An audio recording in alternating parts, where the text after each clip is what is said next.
Hello, welcome to my channel. Today I'll be showing you how I made this fun little card that holds a packet of tea. This is a part of a Valentine's Day snail mail project that I did last year. So let's get started. First, I scored 2 lines on the bottom third of the paper to hold the tea bags. And here I'm making a mock-up. I use walnut ink and a flat paintbrush to do the brush stroke. And I'm just testing out the design and see if I need to make something bigger, maybe make more space here and there. And yeah, just play around with it. And I also tried a different method of the brush stroke on the second one, which will be coming up soon. There you go. So here I use a water brush and I drop the walnut ink onto the water. And I definitely like the first method better because it's much faster and less wet. So here it is. I'm doing the brush stroke and the ink along the edges. And here is the process at a slower speed.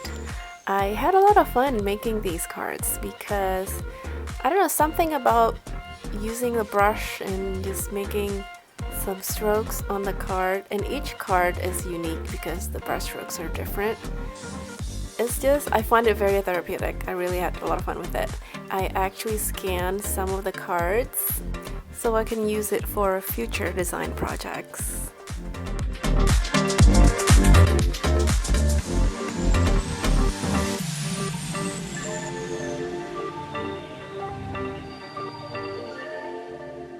And here I'm making some tags. I printed my logo on vellum and foiled it using my ink machine, which is a laminator basically with some heat level settings.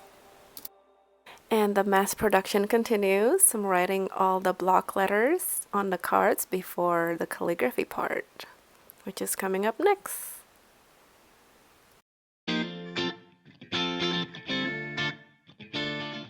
So I'm using white ink to write the pre-tea on top of the brush stroke, and I gotta say it looks really nice. I love how bright the white is against the walnut ink, so it looks very pretty I should say.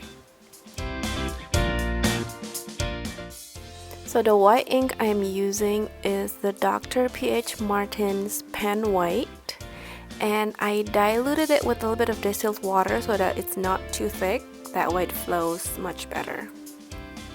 So that's a good tip for you. If you find that your ink is too thick and it just won't come off the nib, try diluting it with a little bit of water. Just a few drops at a time until you find the right consistency. And here I am attaching the vellum tag using a piece of twine. I also insert the tea bag into the slit that we made earlier in the video. And I insert the tea bag in a way that the back of the tea bag is in the front side of the card because I'll be writing some personalized messages on the back. And I want the front of the card to be pretty neutral so that there won't be any color clash with the green and yellow tea bags.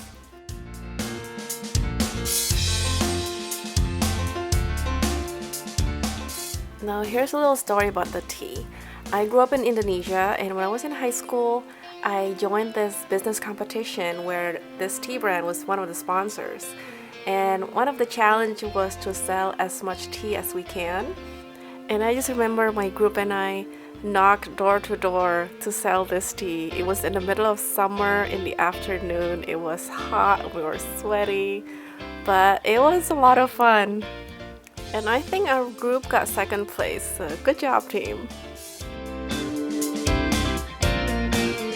Now moving on to envelopes, I am using this device called Phantom Liner, which is a projector. So if you see that guide next to the right of the screen, that is being projected onto the envelope. That way I can write in straight lines.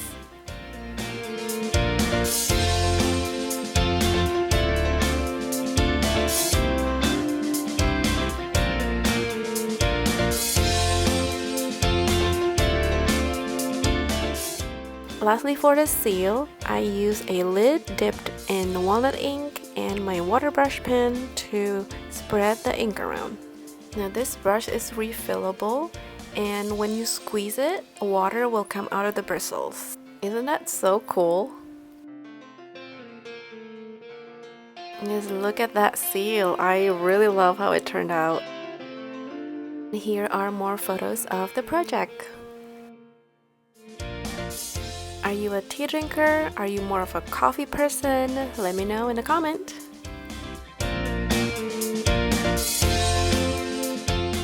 Guys, thank you so much for watching this video. If you enjoy it, please give it a like and maybe subscribe to see more videos. For more behind the scenes, follow me on Instagram at Everlace Design Co.